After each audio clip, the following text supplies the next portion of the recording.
Well, hi everybody. Welcome to the DART mission broadcast. I think I put on my big boy pants, and I think I can show you this. Now that's already pretty cool. I don't. Welcome to the. I don't know if you can see it, but clearly. I think I put on my big boy pants. What do I have to do to turn that off? Hang on a sec. Sorry. This.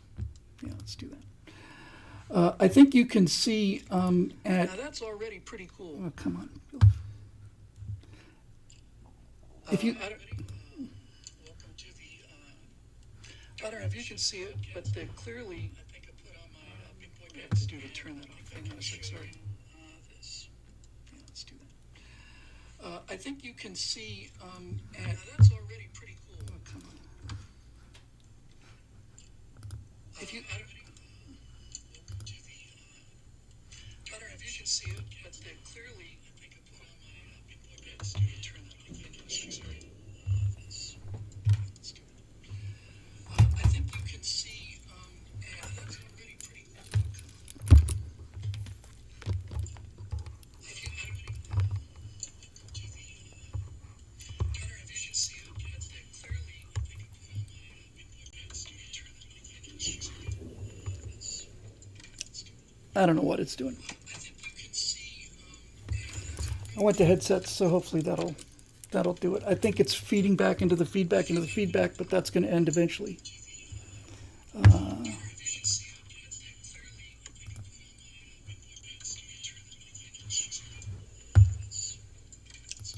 don't know what it's doing.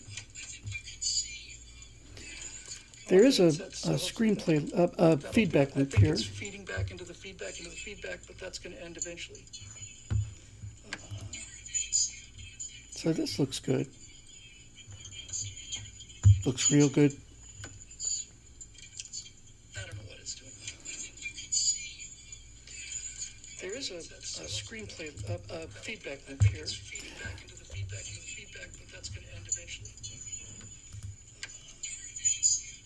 So this looks good. Looks real good.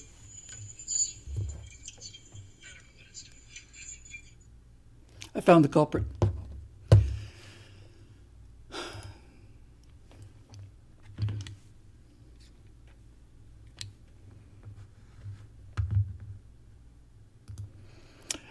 It was my iPhone, which was sitting here next to the microphone because I was trying to monitor all this stuff. But anyway, it's about 5 minutes till. And so about 20 minutes to impact, but we actually managed to do the stream. This is from the NASA stream. So I don't know about you guys, but it is pretty clear to me, and it has been for a while. You can see the main target in the middle there, and then the moon at about 1 o'clock, 2 o'clock.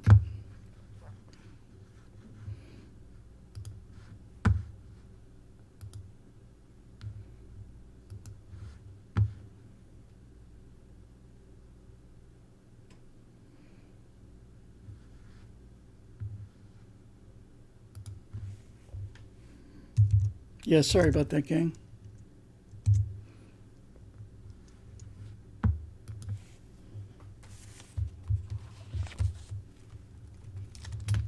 "18 minutes and 34 seconds, according to the DART mission page.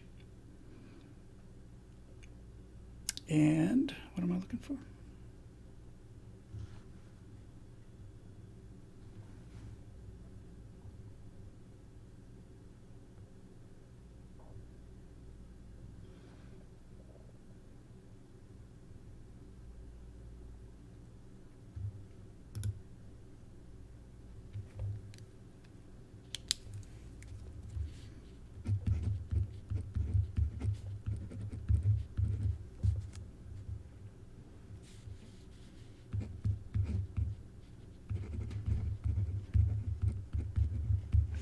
Okay, so you can see, I think there, if you can, in the lower left, right here. That's the satellite, that's the asteroid that's orbiting the bigger moon. This is Didymos is the primary, Dimorphos is the actual asteroid's own moon, and it looks like they got their impact point there pretty much down. If we go back here, we can see that it's 17 minutes 20 seconds to go. So we'll go back to the feed. Hey. So let me tell you what's happening here. For those of you not familiar with it, it's a damn clever idea. First of all, when they wanted to, so this is the first time we've ever tried to alter the course of an asteroid. This asteroid is not a threat to the Earth. It's never been a threat to the Earth, and it never will be a threat to the Earth. So they had to start out with that. But it is unusual. It's not completely unique, but it's unusual in that this asteroid has its own moon. So the primary is Didymos, and you can see that kind of irregular shaped blob in the middle of the screen there. And then the moon is called Dimorphos, and that's that other dot that's up at about 2 o'clock on your screen now. And the plan is to fly the spacecraft that's taking these pictures right into the smaller of the two dots. Now, we've been able to look at this from Earth, this system, and as the small asteroid passes in front of the larger one, the light dips. And so we know what the orbital period of that little dot is. The orbital period of Dimorphos around Didymos, we know that to a high degree of accuracy. Now, Dimorphos is only about 500 feet across, so it's a pretty tiny asteroid. But if we were to just hit Dimorphos, if there wasn't a primary there, we'd have to measure how much it slowed it down in orbit around the sun, and that is a very, very, very small thing to do. The beautiful thing about this idea is, since this little asteroid, Dimorphos, goes around Didymos, I want to say once every 11 hours or so, if we hit it, we should be able to slow it down enough to measure it, and I think they're saying they might be able to slow it down enough so that it slows it down by about 55 seconds. So the whole purpose of this test is to smash what is essentially a pretty small spacecraft. The DART spacecraft is not very massive, but the idea is we're going to smash it into the moon, and we're going to see by how much that impact slows down the moon's orbit around the larger primary asteroid. So that is pretty cool. In the upper left-hand corner, I see TGO, which I'm going to assume is to go, or maybe it means something like, I don't know, technological or something or other. But I've been watching this now for about 10 minutes, and it's gone from a single point, and this is coming back to us in real time. The asteroid pair is about 38 light seconds away, so it will have hit, but we won't know it for another 38 seconds. Now, you can see these constant little changes that are being made there. At this point, you really are trying to hit a bullet circling another bullet with a bullet. I guess you're probably trying to hit a BB that's circling a marble with a bullet, but generally you get the idea. And so, given that 38-second or so time delay, they cannot steer this into the asteroid from Earth. They had to set up their own internal autonomous navigation system. So the DART spacecraft is on its own now and has been for a while. I think 45 minutes before impact, they just turn it on. So what's happening is when that image moves a little bit, the spacecraft is correcting, and we're already beginning to see a fair amount of detail on Didymos. But the gap between the two continues to grow.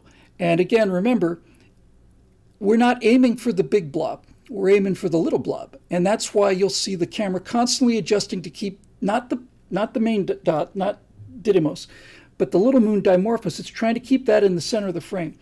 And it is moving real fast. I don't know what the actual impact speed is, but it's certainly tens, if not hundreds of thousands of miles per hour. So that's where that is. And we are right here. Hi, everybody. Welcome to the Don't Mess With My Planet edition of Stratosphere Lounge. I'm just coming in to say hi. Let's go back to the screen grab. And yeah, shields up, exactly, says the combat mechanic. So here we go. Hey, look at that. Dougman says, the Union of Asteroids protests this aggression. Yeah, absolutely. Thank you very much, Harley Q. 13,500 miles per hour. So the probe weighs a couple hundred pounds. Even the small moon weighs a couple trillion, probably, certainly billions of pounds. And it's the old force equals mass times velocity, right? Did I get that right? It's been a while. Basically, if you throw something that weighs 200 pounds at something, it'll impact a force. If you throw it faster, it'll impact a greater force. And if you throw it much, much faster, you will put an awful lot of impact on that. So all this is about is very simple. This probe is taking its weight and aiming at that moon, the little dot, Dimorphos.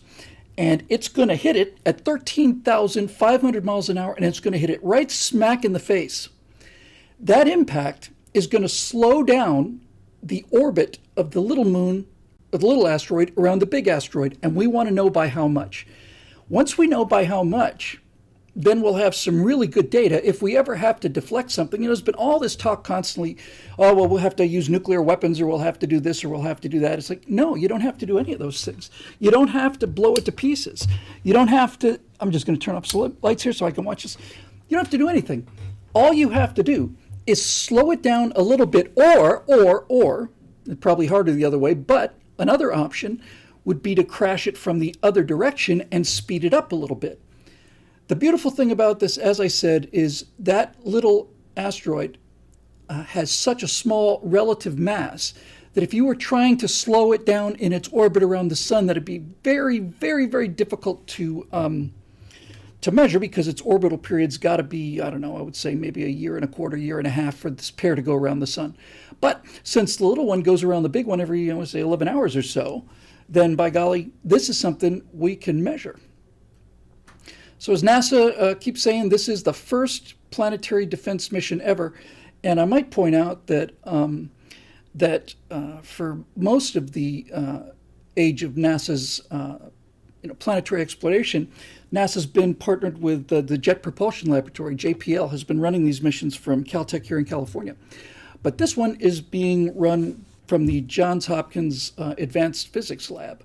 And Johns Hopkins also sent out the New Horizons probe that went out to Pluto. So these guys are getting it done. And it just bears mentioning, because, things are getting a little tough sometimes to look on the bright side. But basically, we're about to hit an asteroid with a spacecraft, and we're going to do it with we're going to do it having it being run by a university, basically. It's Johns Hopkins University Applied Physics Lab is doing all of this stuff. NASA got it up there. Now, you can notice obviously too that there are two different cameras there. One of the cameras is on the actual DART mission, the impactor. But I want to say a few hours ago, DART dropped off, maybe it was late yesterday. DART just kicked off a little brick, basically. It's a tiny little brick. It's about all it is. And it was built by the Italian Space Agency, and that is trailing behind the DART. So we should be able to see the impact of the first probe as that second thing, which is essentially just a camera box, as that is filming. So essentially we got a guy on the road, a mile behind us with his iPhone, and he's going to watch us crash into a barrier. And so unlike the Deep Impact mission or any other mission, obviously we'll should get a big close-up before it hits. But if this works according to plan, the second spacecraft that's trailing will the second spacecraft that's trailing will have live video pictures of the result of that first impact. Now, this is the first time we've intentionally tried to change an asteroid's orbit, but it's not the first time we've ever thrown a probe at an asteroid. The Deep Impact mission several years ago, 10, I think, something like that. Deep Impact was sent into an asteroid after it's finished its surveying mission, and it produced an impact plume that was enough to make that asteroid visible from Earth with binoculars. And a friend of mine who is a rocket scientist went out in the Mojave Desert and looked at that with his binoculars, and he said, how about that? I am looking up in the sky now, and I can see the effect of what humans have done to the heavens. We have actually altered the sky. I thought that was a pretty cool way of looking at it. Okay, so everything looks good. Looks like 9 minutes, 29 seconds, upper left-hand corner. To be perfectly honest with you, I don't know which camera is which. I suspect the one on the left is the one on the DART probe, and it is probably higher quality. So, how about that?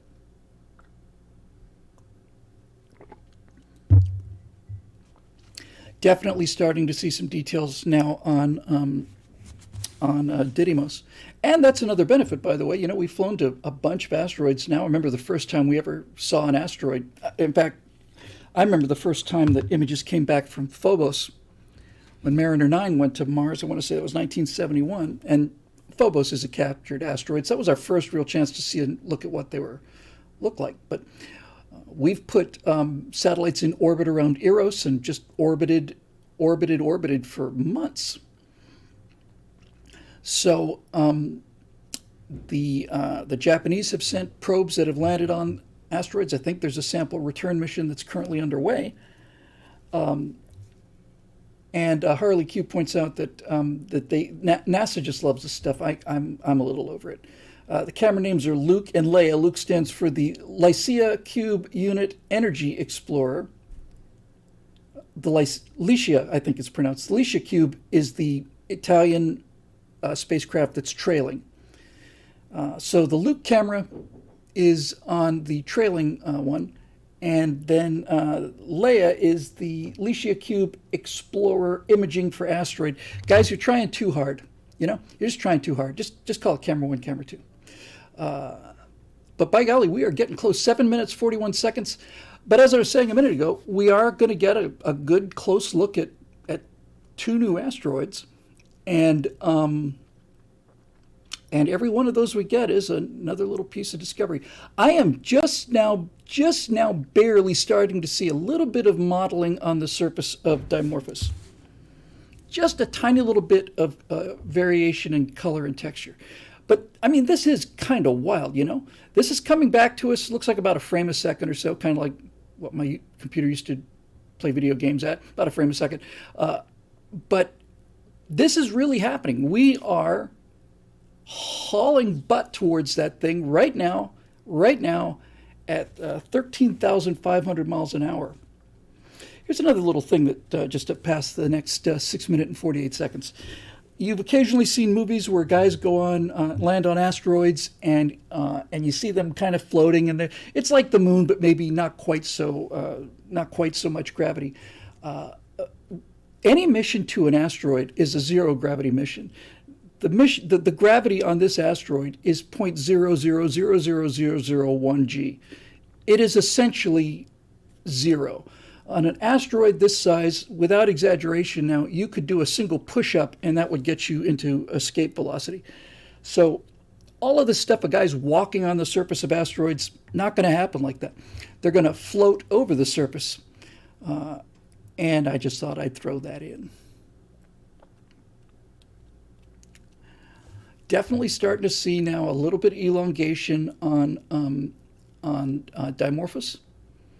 And it looks to me, again, it's just starting to show, but it looks like both the primary, Didymos, and Dimorphos, they both look elongated in the direction of each other. That doesn't surprise me either. We thought for the longest time that most asteroids were just basically like a giant rock. But the more of them we visit, the more it begins to dawn on us that it's actually a collection of rocks. It's a handful of rocks that are held together by their weak mutual gravity, covered with a layer of dust. So it makes sense that it is essentially, I don't want to say fluid exactly, but it's not like granite. So it would make sense that the gravitational pull of the moon seems to be pulling one of those lobes out towards it. Now that could be completely random, of course. All right, things are starting to jump now. We see individual craters on Dimorphos. On Didymos. In fact, can we see my pointer here? Hey, right there. I don't know if that's showing up or not, but right there you can see crater there. You can see crater here. A little bit of length that way, and craters here. It's one here, a little bulge. It's going to be cool, man. Going to be cool. No, I guess actually you couldn't see that. Actually, come on. You know what? I think I need to do it like this. Let me try this. I hope I haven't. Okay, there we go. Now you should be able to see. No, it's just reading things. Doesn't matter. You don't need my pointer. You get the idea. All right, here we go, man. It's constantly making adjustments, keeping that little moon in the center. 4 minutes, 19 seconds to go. And as I mentioned at the beginning, it's on its own guidance. It is constantly making last-minute corrections with its maneuvering jets. But to be perfectly honest with you, now, again, we got a target that's 500 feet wide, and it's, millions and millions and millions of miles away. So, it's nice to have the correction thing, but our navigation is so excellent these days, we probably could have hit it without them. In any event, what we don't want is we don't want to go zooming right past it.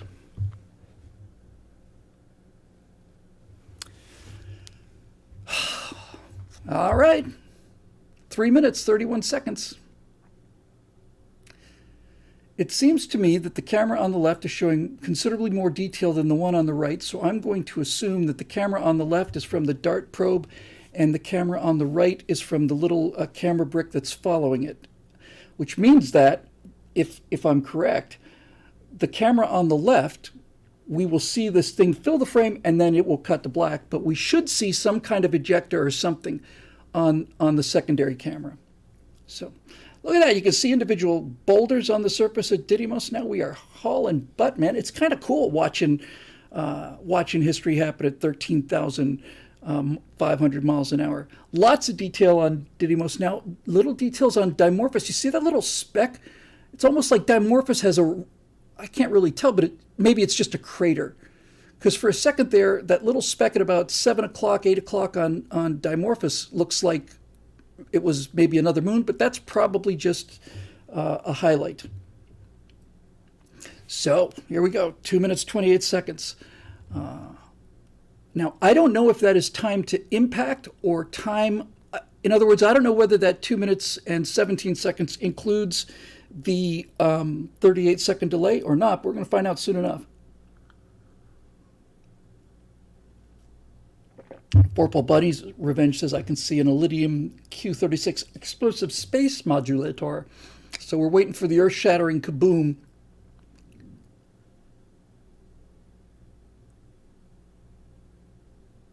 I'm so tired of people getting, I'm just constantly tired of people saying how awful humans are and we're cancer on the planet. We're a phenomenal species. It's amazing what we can do with these little cantaloupe-sized brains of ours. You can see individual boulders and rocks now clearly on the surface of Dimorphos. Didymos is out of the picture. It's gone. We are getting close. We're about 1:20 away now. Things are going to happen very fast, by the way. Perspective is kind of weird. It's like going broke. It's very slowly at first and then very, very fast. So we are not slowing down, and the closer we get, the more apparent that 13,500 miles an hour is going to be, and it's starting to happen now. We're about 1 minute out. Come here, you little bastard. I got something to show you. Here it comes. Oh, man. Look at that. Now, again, you can see the irregular surface. Just imagine that as a cluster of much, much smaller rocks that are kind of just held together by dust. It's not a big solid surface. Things are going to happen real fast now. Oh, baby. It's just going to happen so fast you won't believe it. It's just going to be wham and up. Whoop. Okay. Oh, my God. Oh, wow.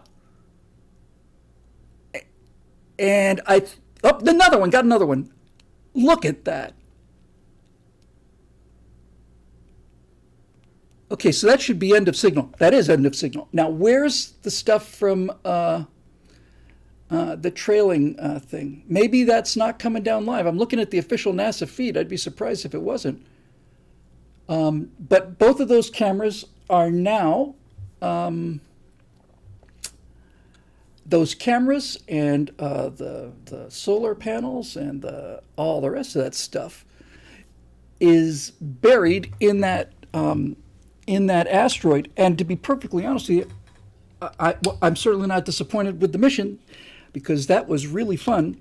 But I did think that one of these cameras, I did think that we'd be getting a feed from the trailing camera that would show us the impact. And by the way, what you're seeing there right now with that red square is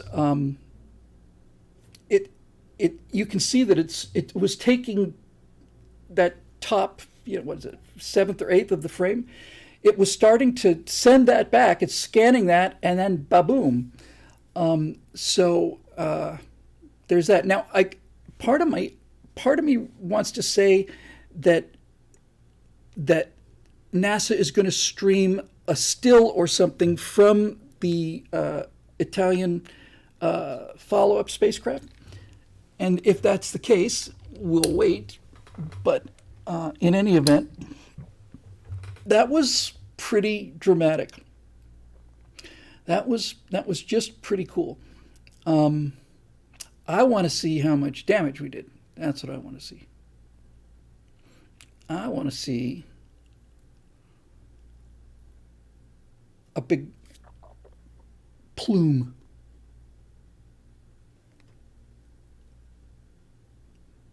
You know what?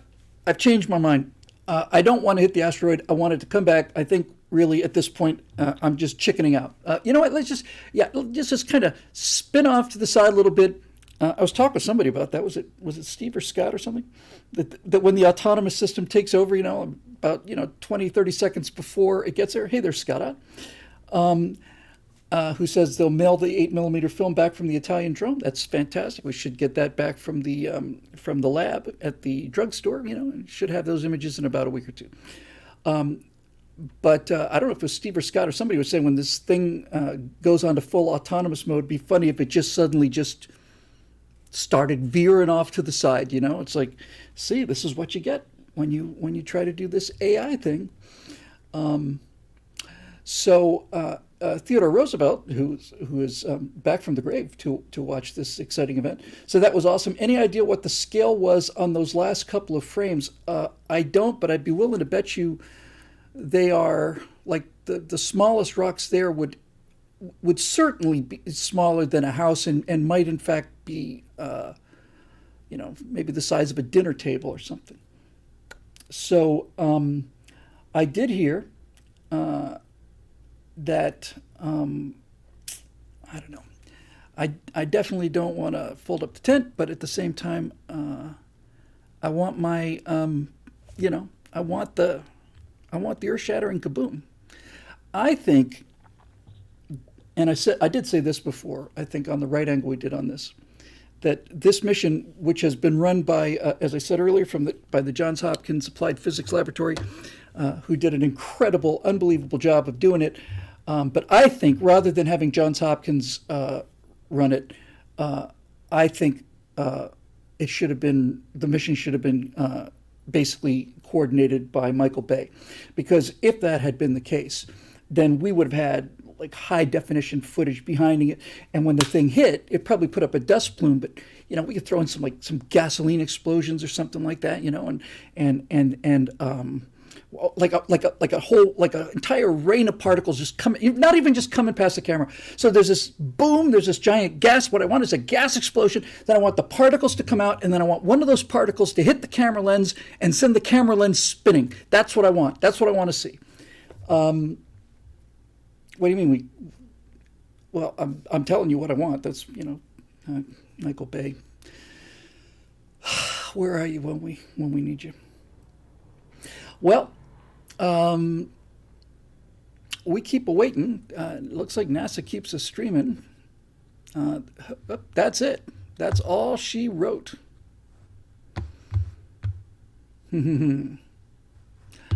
Okay, friends and neighbors. That is the DART mission. And they done darted it. There's no question that they hit it. And the nice thing about this too, by the way, because it does bear mentioning, if it turns out that the Lucia brick, misses its bus or FedEx, loses it, whatever. We don't really need that second camera. We already have what we need, and that is we have the orbital period of that smaller asteroid down to sub-second precision. So this thing has hit it right in the face. It's orbiting, let's say it's orbiting this way, and it's gone ka-wham right into its nose. So it has slowed that little one down by some measurable amount. Now, the reason that this is science is because we want to know by how much. That's the entire reason we're doing it. You could probably deduce that if you smash something into something else head on, you're going to slow that something else down. So I don't know if that's really worth sending a probe out for, but what is sending a probe out for is, because it's in orbit around another asteroid, we have a real good idea of what the mass of that small asteroid is. And so now we know how much a probe that weighs that has this much mass, traveling at this speed, we know how much, when they do the calculations, how much it has slowed that thing down in its orbit around the bigger one. All of that to say that this is the first time we're going to have a sense of what the interior of an asteroid is, because that's where the DART probe is now. It's deep inside there. But in all seriousness, we really don't know exactly how densely packed an asteroid is, and we don't know how susceptible it is to things like an impact of things just a pinprick compared to the size of the target. So when we get the calculations, which we could start getting right now, when we see how much that orbit has been slowed down by, then we will have a pretty good idea we'll have a very good idea. Here's how much it got slowed down by. This is what the asteroid's composition is. We hit it with something that has this much mass, and we hit it with that much velocity. And then if we scale everything up, if we ever need to, we got something that's 10, 50, 100 times the size of this little Didymos, then we know that we need to punch this thing 100 times harder. You need to, instead of sending up 200 pounds, you need to send up 2,000 pounds, 20,000 pounds, maybe do it in a couple different missions. But again, the important thing about this mission is to realize that we do not have to blow up these things. We don't have to intercept them. We don't have to blow them up. All we have to do is we have to slow them down a little bit or speed them up a little bit. Final thing I'll say before we clock out here is back in the time when they made those movies like Armageddon and Deep Impact, I don't remember what the exact numbers were, but in 2009 we knew of, I can't even possibly guess, but just off the top of my head, right? We knew the location of several thousand asteroids. And right around those two movies, we started getting serious about surveying the skies. We now have, I would say, at least 2 orders of magnitude more asteroids. We probably know 100 times as many asteroids as we did even 10 years ago, largely because of amateur astronomers. As an amateur astronomer, let me say that I think if you go to the DART mission page, just look up DART mission and go to the NASA page, they're looking for, I think they're calling them sky defenders. Amateur astronomy can be really effective. And this kind of thing is great because rather than one big honking telescope, what you really want is, 10,000 hinkin' little telescopes. And the way you detect these asteroids is you just take an exposure of the sky, and then you wait and you take another exposure of the sky, and you put them together, you just flash them back and forth. If your telescope has been tracking correctly, The stars will not have moved, but what you're looking for is one of those little dots will go ding, ding, ding, ding, ding, ding, ding, ding. You can't see it moving, it's too slow. So you take a picture, and then you wait an hour, 2 hours, 4 hours, whatever, take another picture. The stars are all in their same position. But if you see something jumping, that's a sign that one of those little specks of light is not a star, it's an asteroid. And once you've detected that, then you can eventually start to work out, okay, how much is it jumping by over how much time, and so on and so on and so on. So it's pretty cool. I was talking to my friend Phil Trick the other day, and he reminded me that when I was, what was I? I was probably 14, 15, I guess. And I was working at the Southern Cross Observatory on top of the Museum of Science next to the Planetarium in Miami. And we would get up there just after sunset, and we had 3 telescope bays, and we'd roll the roof back. It's just this gigantic roof on rollers, roll the roof back, and we'd set up the telescopes. And then we'd wait for it to get dark. And then I was looking up there, and you could start to see the brightest stars coming out, and I'm looking up there, and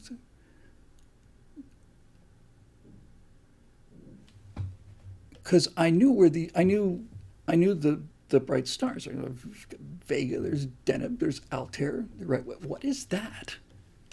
It's not moving. What is that? So I said to Phil, Phil, what is that? It's not Vega, it's not Deneb, it's not Altair, and there's no bright star there. What is it? So, after a moment's hesitation, we put the telescope on it and realized it was, in fact, a star. And what we found out was that I was the second person in America to discover, in terms of who called it into the Smithsonian first, I was the second person in America to discover that supernova. The night before, there was no bright star there, and then there was. It went out pretty fast, but I'm kind of proud of that, actually. Old eagle eyes there. Didn't even have to wait till it got dark. So, as a happy coincidence, I have just posted, meaning 2 hours ago, on our other channel, on the Stratosphere Studios channel, I've posted the first of these kind of tutorials on the colonies, the science fiction show that I'm working on. And it's an hour long, it's 52 minutes, something like that. 52-minute long walk around with Star Engine. Shows you how Star Engine works. We spend a fair amount of time in our solar system just to get the hang of it. Then we go out to Ross, 148, something like that. And we fly around that system. So it's actually kind of fun. It looks really good. And that is available on our other channel, which is Stratosphere Studios. Just look for that on YouTube. It went up, I don't know, 2 hours ago. If you're into this kind of thing, and presumably you are because you're watching it, you'll get a kick out of it. And I suspect that once you see Space Engine in action, I start the video by saying, if you're interested in it, here's how you find it, here's how you get it, here's how you download it. I think it's $24.99, something like that on Steam. But again, the video shows you exactly how to get it. If you like flying around in space and seeing all of this stuff, Space Engine is fantastic. It's put out by a group of people. It's not a big studio or anything. And they certainly deserve your support. So I also did, by the way, the planets that you see in Space Engine are not terribly detailed. In fact, some of them are pretty simple, but all the math is correct. So the orbital period, temperatures, all that stuff. So during the course of that first tutorial I just mentioned, in 3 or 4 places, I said, this is what Space Engine is showing you, but this is what we will put in its place. Then I get a real nice rendered image of a planet out of Unreal Engine. And the beautiful thing about Space Engine is you can land on one of these moons around one of these planets, and it will show you that's where the sun is. Here's how much of the crescent you can see. This is how much atmosphere there is. It's just really, really fun. And I hope you take a look at it. And if you feel like fast forwarding, I certainly won't be offended by it. All right, it's 4:30. I am going to close this edition of the Stratosphere Lounge because it's technically is the Stratosphere Lounge, the news story. But we will be back in an hour and a half with our Monday night Stratosphere Studios.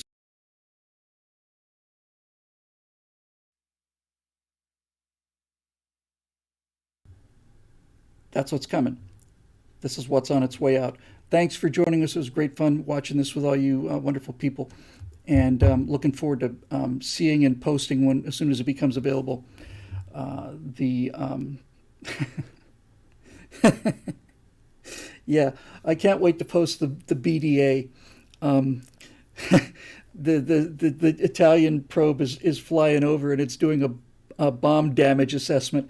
It's going to see whether we took out, the hangars and the runways that we wanted to get. Just fly right past, do a nice bomb damage assessment thing. But with zero gravity or close enough to it, there's certainly going to be some kind of ejecta plume, and that's just going to keep going. And I don't know if presumably the Italian probe will fly right through that. So we'll see. And hey, by the way, thank you, Italy. I wish more of you. I wish more countries were doing this kind of thing. So thanks for putting the camera on there. I hope it worked real well. I know the Italian people are real excited about this, and they should be. This is something to be proud of. Okay, that'll do it for our special coverage of the DART mission impact, and it was a success. Looking forward to seeing the results.